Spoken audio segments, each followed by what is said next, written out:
était un cabinet, un architecte qui était très très reconnu. Mais malheureusement, il parlait très mal avec ses secrétaires. Il les dénigrait. Il y avait des conducteurs de travaux, mais pas de femmes. Et après, dans le service commercial, il y avait peu de femmes non plus.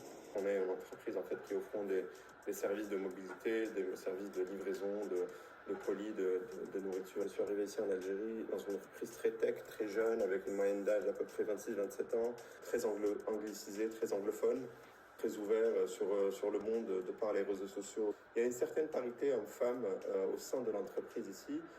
Il y a énormément de filles et je pense qu'on est, voire même à une majorité de femmes en fait dans le pool des employés. Des pôles plus marketing, communication, relationnel avec les entreprises, des clients, etc. Qui sont majoritairement féminins, c'est intéressant de voir. Et des pôles plus comptables, financiers, back-office, etc. qui sont majoritairement masculins. Mais paradoxalement, je n'ai pas vu de politique de féminisation ou comme j'ai pu en voir en France. Il n'y a pas une politique pour recruter des femmes, pour promouvoir les femmes, parce qu'elles sont déjà là. Les femmes dans l'université algérienne sont majoritaires. On est sur à peu près 2 tiers, 1 tiers entre les femmes et les hommes dans certaines universités. Donc alors, j'en ai aucune idée, mais je vais me lancer. Je vais me dire peut-être, 40%.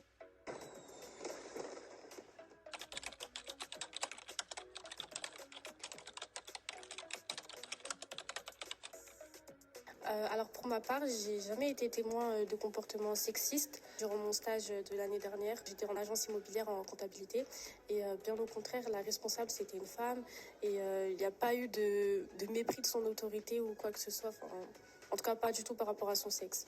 Peut-être à l'école, surtout au lycée, quand les profs disaient souvent que ceux qui étaient plus dans les matières scientifiques étaient les hommes. Déjà, c'était pas tous les profs, c'était peut-être un prof comme ça. Sinon, personnellement, je n'ai jamais vécu ce genre d'expérience.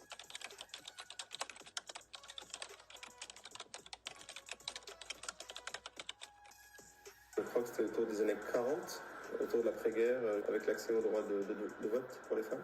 Effectivement, je me souviens qu'il y a encore une trentaine d'années, ma femme ne pouvait pas faire des achats conséquents sans avoir mon autorisation et ma signature. Quant à savoir quand la loi est apparue pour que les femmes puissent acheter librement, je dirais 20 ans.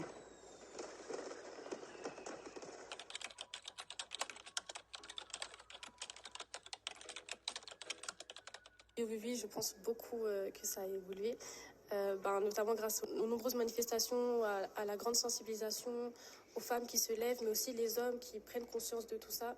Et même l'école, on est beaucoup sensibilisé dessus. J'ai vécu une transition entre les années 2015-16 et le post-Covid. La banque d'affaires principalement, qui est un milieu très masculin historiquement. Les années 2000 ont été en moyenne, autour de 10%, 10-15% de femmes au global dans ce milieu-là, pour atteindre, avant que je quitte, à peu près 40% de parité. En fait, au sommet de ces pyramides, ça restait encore très très masculin. Je pense que dans le pôle ce qu'on appelle les managing directors, c'est-à-dire les patrons, les chefs d'équipe en fait dans la banque d'affaires, il devait y avoir 3 femmes sur une vingtaine d'hommes.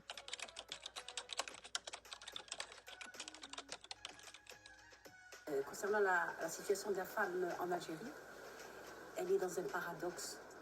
Le paradoxe se situe entre le fait qu'il y ait suffisamment de liberté pour avoir une femme générale d'armée, des directrices d'entreprise, et en même temps, les femmes sont soumises à l'application de la Sharia, ce qui fait d'elle une citoyenne, une demi-citoyenne. Autrement dit, elle n'a pas les mêmes droits qu'un homme. Le problème se pose d'autant plus qu'on montre une image très moderniste de la société algérienne.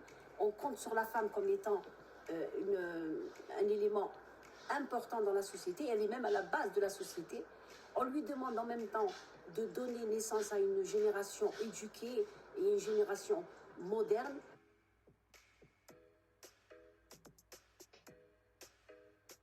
On en parle quand même beaucoup. Beaucoup de gens se mobilisent, c'est beaucoup dénoncé. Donc je trouve pas que c'est alarmant. Après oui, il y a encore la question sur les salaires, mais je trouve que ça bouge. Donc,